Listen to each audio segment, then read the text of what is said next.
बड़ों को प्रणाम, छोटों को स्नेह और आशीष। मैं हूँ राजेश त्रिपाठी। स्वागत है आपका मेरे चैनल धर्म दर्पण में। धर्म दर्पण में हमने एक नई श्रृंखला शुरू की है, महान साधकों, चमत्कारी संतों के जीवन की गाथा सुनाने की।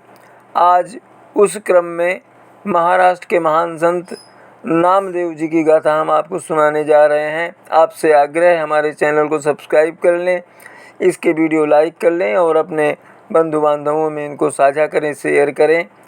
शुरू करते हैं संत नामदेव की कथा। भक्त नामदेव महाराज का जन्म 26 अक्टूबर 1277 में महाराष्ट्र के सतारा जिले में कृष्णा नदी के किनारे बसे बरसी बामणी नामक गांव में एक सिंपी, जिसे छीपा या कहें दर्जी का काम जो करते हैं, उनके परिवार में हुआ था। इनके पिता का नाम दामा सेठ और माता का नाम गुणाई देवी था। इनका परिवार भगवान विट्ठल यानी कृष्ण का परम भक्त था। नामदेव जी का जन्म श्री राम बचपन के भक्तिमय चरित्र कहानी। श्री नामदेव जी बचपन में ही खिलौने से खेलते थे और उनका खेल भगवान की सेवा पूजा के समान था। वे अपने नेत्रों को बंद करके मन में भगवान का ध्यान करते थे। जैसे जैसे वे इस कार्य को करते गए, वे एक काष्ठ या पाषाण की मूर्ति बना लेते और फिर उसे प्यार से वस्त्र पहनाते, भोग लगाते और घंटा बजाते। इसके परिणाम स्वरूप वे अत्यंत सुखी और आनंदित होते थे। प्रेम बस नामदेव जी के दिल में एक अद्भुत प्रेम उमड़ आया। वे अपने नाना वामदेव जी से बार बार कहते रहे कि भगवान की सेवा मुझे भी शामिल करें, सेवा करना मुझे बहुत प्रिय है। इस तरह नामदेव जी बार बार वामदेव जी से अनुरोध करते रहे।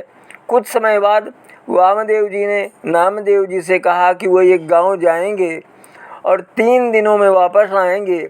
अगर तुम 3 दिन तक सेवा करोगे तो मुझे तुम्हें सेवा करने का अवसर दिया जाएगा। तब तक तुम भगवान की सेवा करते रहो और उन्हें दूध का भोग लगाओ। अगर तुम 3 दिनों तक अच्छे से सेवा करोगे तो सेवा का अधिकार तुम्हें ही मिलेगा। श्री नामदेव जी की दिल से श्री नाना जी की सेवा करने की बहुत इच्छा थी। वे बार बार नाना जी से पूछते थे कि आप कब जाओगे। एक दिन नाना जी गांव के बाहर जाने का समय आया और तब वे चले गए। नामदेव जी से उनकी सेवा करने का इरादा किया और नामदेव जी ने उनकी सेवा करने का इरादा किया और बड़ी सावधानी से दूध की कढ़ाई में 2 सेर दूध डाल दिया। उन्होंने मन में यह निश्चय किया कि वे दूध को उत्तम रूप में बनाएंगे ताकि प्रभु खुश होकर दूध पी सकें। नामदेव जी के दिल में प्रेम और सेवा की भावना थी और उन्हें चिंता थी कि उनकी सेवा में कोई त्रुटि न रह जाए। बालक नामदेव जी ने दूध बनाया और उसे एक सुंदर कटोरे में डालकर भगवान के पास ले गए। दूध में इलायची और मिश्री मिला दी। दूध पिलाने की आशा से पर्दा कर दिया। कुछ देर तक प्यार सांस ली उन्होंने और फिर पर्दा हटाया तो देखा कि दूध से भरा कटोरा वैसा ही रखा हुआ है। इससे उनके मन में बड़ी निराशा हुई और भगवान से प्रार्थना करने लगे कि हे प्रभु, दूध पीने से आप तृप्त हो जाते हैं। श्री नामदेव जी ने भगवान को दूध का भोग लगाया, लेकिन देखा कि भगवान ने उनका दूध पिया नहीं। इसके बाद उन्होंने 2 दिन तक कुछ भी नहीं खाया और खाया पिया। वो बात खुद में ही छिपा कर रखे और उन्होंने इसे माताजी से भी नहीं बताया। वे रात को भूखे प्यासे सो गए, लेकिन चिंता की वजह से नींद नहीं आई। तीसरे दिन की सुबह आई और ध्यानपूर्वक दूध को उबाला, इलायची और मिश्री मिलाई और भगवान को दूध पिलाने का निर्णय लिया। मन में यह भाव रखकर कि भगवान जरूर दूध पिएंगे, मैंने दूध उनके सामने रखा और कहा, प्रभु आपको दूध पीना चाहिए, तब मैं संतुष्ट होऊंगा। फिर भी जब भगवान ने दूध नहीं पिया तो श्री नामदेव जी ने कहा, मैं बार बार आपसे दूध पीने की विनती करता हूँ परंतु आप दूध नहीं पीते हैं। कल सुबह नाना जी आएंगे और हम पर नाराज होंगे और फिर शायद वह हमें सेवा का अवसर ही नहीं देंगे। इसलिए ऐसे जीने से तो मरना ही अच्छा है। तो ठीक है, अब मैं भी अन्न त्याग दूंगा। तभी भगवान प्रकट हुए और कहा, अरे नहीं नामा, नामदेव का संक्षिप्त नाम, अरे नहीं नामा, ऐसा मत करो, मैं अभी दूध पी रहा हूँ। इसके बाद भगवान ने दूध पीना शुरू किया और नामदेव जी ने देखा कि भगवान सारा दूध पी रहे हैं, तो उन्होंने कहा कि थोड़ा सा प्रसाद मेरे लिए भी बचा देना, क्योंकि नाना जी के भोग करने पर मैं हमेशा दूध का प्रसाद पीता था। चौथे दिन नामदेव जी गांव से वापस लौट कर आए, वामदेव जी गांव से लौट कर आए और नामदेव जी से पूछा, तुमने अच्छी प्रकार से विट्ठल की सेवा की या नहीं? नामदेव जी ने खुशी खुशी दुग्धपान लीला का वर्णन किया। वामदेव जी ने कहा, अगले दिन फिर पिला दो, तब हम जानेंगे। तब श्री नामदेव जी ने उसी तरीके से दूध तैयार किया और उसे भगवान के सामने रखा, परंतु भगवान ने उसे नहीं पिया। तब वो यह कहकर अड़ गए कि कल पीकर आज वे झूठा नहीं बनाना चाहते हैं, आपको दूध पीना होगा। बालक के प्यार से प्रेरित होकर भगवान ने वामदेव जी के देखते देखते दूध पिलाया और नामदेव को भी पिलाने का सौभाग्य दिलाया। वामदेव जी ने सोचा कि मैंने जीवन भर भगवान की सेवा की पर उनके दर्शन नहीं हुए, आज बच्चे के प्रेम के कारण भगवान ने मुझे अपने पास आने का मौका दिया। एक दिन सायंकाल श्री नामदेव जी के घर में अचानक आग लग गई, लेकिन श्री नामदेव जी तो अपने प्रिय प्रभु को ही सब कुछ मानते थे, चाहे जो हो, जल हो, थल हो या अग्नि हो। इसलिए उन्होंने अपने घर में बचे हुए गुड़ और घी जैसे पदार्थों को उठाया और आग में डालने लगे और प्रार्थना की, हे नाथ कृपया इन सब चीज़ों को भी स्वीकार करें।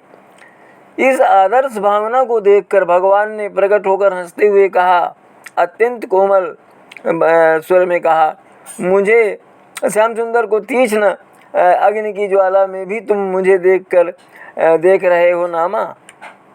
श्री नामदेव जी ने कहा, प्रभु ये आपका भवन है, आपके अतिरिक्त दूसरा कौन यहाँ आ सकता है? ये सुनकर प्रभु खुश हो गए और अग्नि ठंडी हो गई। प्रभु खुश होकर अपने हाथों से नामदेव जी का सुंदर छप्पर फिर से बना दिया। सुबह होते ही लोगों ने जो सुंदर छप्पर देखा तो आश्चर्यचकित हो गए और नामदेव जी से पूछने लगे, ये किसने बनाया है? जिसने यह बनाया है उसे बता दो, ताकि हम भी एक ऐसा ही छप्पर बनवा लें। हम जितनी मजदूरी मांगेंगे हम वो देने को तैयार हैं। नामदेव जी ने कहा, इस प्रकार के छप्पर बनाने के लिए तन मन और प्राण सब कुछ समर्पित करना पड़ता है। इस तरह नामदेव जी ने भगवान के साथ लीलाएं करते हुए अपना पूरा जीवन उन्हें समर्पित कर दिया और अंत में भगवान के धाम को पधारे। महाराष्ट्र की भूमि साधु संतों की भूमि रही है। इस भूमि पर संत ज्ञानेश्वर, एकनाथ, तुकाराम, रामदास, गोरा कुमार आदि ने जन्म लेकर इस भूमि को पावन बनाया। मराठी भाषा में श्रेष्ठ धार्मिक ग्रंथों का प्रणयन करके यानी रचना करके उन्होंने जनसाधारण को भक्ति का मार्ग दिखाया। इन सभी संतों में संत नामदेव ऐसे थे जिन्होंने मराठी भाषा के साथ साथ मुखबनी हिंदी में भी अभंगों की रचना की और लोगों को सच्ची ईश्वर भक्ति की प्रेरणा दी। नामदेव जी का जन्म एक दर्जी परिवार में हुआ था, उसे छिपा भी कह रहे हैं। उनके पिता दामाद सेठी और माता गुणाई देवी धार्मिक संस्कार संपन्न परिवार वाले व्यक्ति थे। ऐसे ही परिवार में 1270 की कार्तिक सुदी शुक्ल प्रतिपदा के दिन नामदेव का जन्म हुआ था। दामाजी विट्ठल के परम भक्त थे, विट्ठल यानी कृष्ण। एक ऐसी ही घटना हुई कि उनकी रसोई में एक कुत्ता घुस आया और रोटियां मुंह में दबाकर भागने लगा।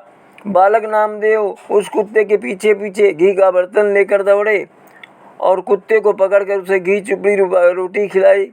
कहा जाता है कि कुत्ते के रूप में साक्षात विट्ठल भगवान थे। वामदेव का विवाह 11 वर्ष की अवस्था में राजाई नामक कन्या से हुआ था, जिनसे उनको 4 बेटे नारायण, विठोबा, महादेव, गोविंद तथा बेटी निबाई हुई। उनके घर जनाबाई नाम की एक नौकरानी काम करती थी। बाद में वह भी एक महान संत बनी। गृहस्थ बनने के बाद भी उनका ध्यान भजन कीर्तन में 8 पहर रमा रहता था। एक बार नामदेव जी के साले साहब उनके घर आए हुए थे। नामदेव जी की पत्नी राजाई ने अपने भाई के लिए भोजन जुटाने के लिए उनसे यह भी कहा कि घर में अन्न का दाना तक नहीं है, भाई को नहीं खिलाऊंगी तो मायके में बदनामी होगी। नामदेव बोले, आज एकादशी है, कल भोजन कराएंगे। ऐसा कहकर मंदिर चले गए। उनके जाते ही इधर बोरियों में अनाज घर पहुंचा। उनकी पत्नी रजनी राजाई ने सोचा यह तो नामदेव जी ने भेजा होगा। उसने भाई को खुशी खुशी भोजन कराया। घर आकर नामदेव जी स्वयं चकित हुए। उन्हें मालूम हो गया कि यह तो भगवान विट्ठल की कृपा थी। कहा जाता है कि रुक्मिणी नामक एक महिला ने राजाई की दुर्दशा देखकर पारस पत्थर उसे देते हुए कहा कि उसके घर में इसकी वजह से कोई कमी नहीं रहेगी। इसे लोहे में स्पर्श कराते ही वो सोने में बदल जाएगा। उसने घर लाकर ऐसा ही किया। उसने कुछ अनाज घर ले आई। वामदेव जी ने उस पत्थर के बारे में जैसे ही जाना उसे चंद्रभागा नदी में फेंक दिया। भोले भक्त वामदेव ने रुक्मिणी और उसके पति भागवत द्वारा उस पारस को मांगे जाने पर छलांग लगाकर बहुत से पत्थर हाथों में रखे और कहने लगे कि यह लो तुम्हारे पारस पत्थर। लोगों ने सोचा नामदेव मजाक कर रहे हैं। सबने लोहे से उन पत्थरों का स्पर्श किया तो वे सभी पारस थे। नामदेव ने उन्हें पुनः नदी में फेंक दिया। इस तरह उनके जीवन में कई ऐसे चमत्कार जुड़े हुए हैं। नामदेव आठों पहर भक्ति में रमण करते हुए एक बार संत ज्ञानेश्वर जी के घर उगलंदी पहुँचे। उनके मन में जो अहंकार भाव था उसके कारण उन्होंने ज्ञानेश्वर जी के चरण स्पर्श नहीं किए। ज्ञानेश्वर जी यह सब समझकर मन ही मन मुस्कुरा दिए, किंतु बहन मुक्ताबाई और भाई निवृत्तिनाथ ने इस घमंड को उनसे दूर करने के लिए संत गोरा कुम्हार को अपने साथ ले लिया। गोरा कुम्हार ने उन्हें कच्चा मटका कहकर उनकी सहन शक्ति व अहंकार की परीक्षा ली, जिसमें वे असफल रहे। भूल समझ से में आते ही नामदेव ज्ञानेश्वर जी के चरणों पर नतमस्तक हो गए। एक बार संत विसोबा को अपना गुरु बनाने के ख्याल से वे शिव मंदिर पहुँचे। वहाँ विसोबा को भगवान शंकर की पिंडी पर पैर रखकर सोता हुआ देखकर उन्हें काफ़ी भला बुरा कहा। संत विसोबा ने अपने पैर पिंडी से हटाकर रखने को कहा। ऐसा करते ही उन्होंने पैर हटाकर हर स्थान पर पिंडी ही पिंडी दिखाई देने लगी। परमेश्वर का सभी स्थानों में दर्शन कराने पर उन्होंने विसोबा को अपना गुरु बना लिया। एक बार ब्राह्मणों ने उन्हें दर्जी कहकर मंदिर में पूजा करने से रोक दिया और उन्हें मंदिर के पिछवाड़े भगा दिया। बस फिर क्या था, मंदिर तो घूमकर नामदेव जी के सामने आ गया। नामदेव जी ने अपने जीवन काल में 2500 अभंग लिखे। जीवन भर भगवत भक्ति का प्रचार प्रसार करते हुए इस परम भक्त ने सन 1350 को 80 वर्ष की उम्र में समाधि ले ली।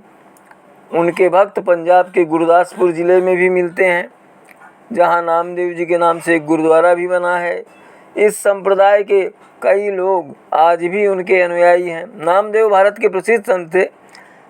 इनके समय में नाथ और महानुभाव पंथों का महाराष्ट्र में प्रचार था।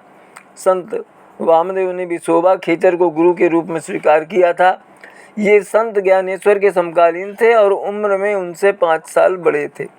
संत नामदेव संत ज्ञानेश्वर के साथ पूरे महाराष्ट्र का भ्रमण किए, भक्ति गीत रचे और जनता जनार्दन को ममता और प्रभु भक्ति का पाठ पढ़ाया। संत ज्ञानेश्वर के परलोक गमन के बाद इन्होंने पूरे भारत का भ्रमण किया। इन्होंने मराठी के साथ हिंदी में भी रचनाएं लिखी। उन्होंने 18 वर्षों तक पंजाब में भगवान नाम का प्रचार किया। मुखबानी नामक पुस्तक में इनकी रचनाएं संग्रहित हैं। आज भी इनके रचित गीत पूरे महाराष्ट्र में भक्ति और प्रेम के साथ गाए जाते हैं। और ये 1407 में समाधि में लीन हो गए। संत नामदेव के समय में नाथ और महानुभाव पंथों का महाराष्ट्र में प्रचार था। नाथ पंथ अलख निरंजन की योग परक साधना का समर्थक तथा बाह्य आडंबरों का विरोधी था और महानुभाव पंथ वैदिक कर्मकांड तथा बहुदेवोपासना का विरोधी होते हुए भी मूर्ति पूजा को सर्वथा निषिद्ध नहीं मानता था। इनके अतिरिक्त महाराष्ट्र में पंढरपुर के विठोबा की उपासना भी प्रचलित थी। सामान्य जनता प्रतिवर्ष आषाढ़ी और कार्तिकी एकादशी को उनके दर्शनों के लिए पंढरपुर की वारी यानी यात्रा किया करती थी। यह प्रथा आज भी प्रचलित है। इस प्रकार की वारी यानी यात्रा करने वाले वारकरी कहलाते हैं। विट्ठलोपासना का यह पंथ वारकरी संप्रदाय कहलाता है। नामदेव इसी संप्रदाय के प्रमुख संत माने जाते हैं। नामदेव का जन्म प्रथम संवत्सर कार्तिक शुक्ल एकादशी को नरसी ब्राह्मणी नामक ग्राम में दामा सेठ के यहाँ हुआ था। संत शिरोमणि श्री नामदेव जी ने विसोबा खेचर से दीक्षा ली थी। जो नामदेव पंढरपुर के विट्ठल की प्रतिमा में ही भगवान को देखते थे, वो खेचर के संपर्क में आने के बाद उनसे सर्वत्र अनुभव करने लगे। उनकी प्रेम भक्ति में ज्ञान का समावेश हो गया। संतों के जीवन के साथ कतिपय चमत्कारी घटनाएं जुड़ी रहती हैं। नामदेव के चरित्र में भी सुल्तान की आज्ञा से इनका मृत गाय को जिलाना, पूर्वाभिमुख अवध्या नागनाथ मंदिर के सामने कीर्तन करने पर पुजारी के आपत्ति उठाने के उपरांत इनके पश्चिम की ओर जाते ही उसके द्वार का मंदिर के द्वार का पश्चिमोन्मुखी हो जाना। विसोबा खेचर से दीक्षा लेने के पूर्व तक के सगुणोपासक थे।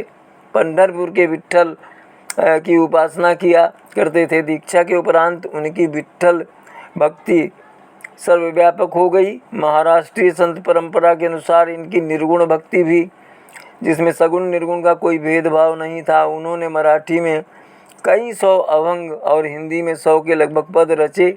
इनके पदों में हठ योग की कुंडलिनी योग साधना और प्रेमा भक्ति की अपने राम से मिलने की ताला बोली यानी बिहुवल भावना दोनों हैं। निर्गुणी कबीर के समान ज्ञान नामदेव में भी व्रत तीर्थ आदि बाह्याडंबर के प्रति उपेक्षा तथा भगवान नाम और सतगुरु के प्रति आदर भाव था। आपने 2 बार तीर्थ यात्रा की। वो साधु संतों से भ्रम दूर करते रहे। ज्यों-ज्यों आपकी आयु बढ़ती गई त्यों-त्यों आपका यश फैलता गया। आपने दक्षिण में बहुत प्रचार किया। आपके गुरुदेव ज्ञानेश्वर जी परलोक गमन कर गए तो आप भी कुछ उदास रहने लग गए। अंतिम दिनों में आप पंजाब आ गए। अंत में आप 80 साल की आयु में परलोक गमन कर गए। भगवान विट्ठल को दूध पिलाने की घटना का जिक्र उन्होंने अपने पद में इस तरह से किया है। एक भगतु मेरे हृदय बसे, नामे देखी नारायण हंसे। एक मैंने इसका अर्थ हुआ, एक भक्त प्रभु के हृदय में बस गया। नामदेव को देखकर प्रभु हंस पड़े। हंसकर उन्होंने दोनों हाथ आगे बढ़ाए और दूध पी लिया।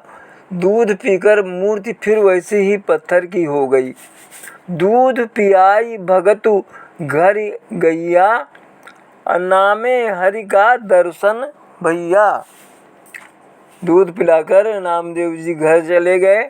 इस प्रकार प्रभु ने उनको साक्षात दर्शन दिया। यह नामदेव की भक्ति मार्ग पर प्रथम जीत थी। शुद्ध हृदय से की हुई प्रार्थना से उनके पास शक्तियाँ आ गईं। वह भक्ति भाव वाले हो गए और जो वचन मुँह से निकलते वही सत्य होते।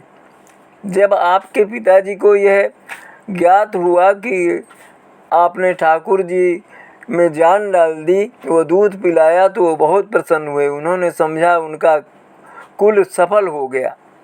वामदेव जी के कुछ हिंदी अभंग इस तरह हैं। हरि नाव हीरा, हरि नाव हीरा, हरि नाव लेत मिटाए सब पीरा। हरि नाम जाति, हरि नाम पाती, हरि नाम सकल जीवन में क्रांति।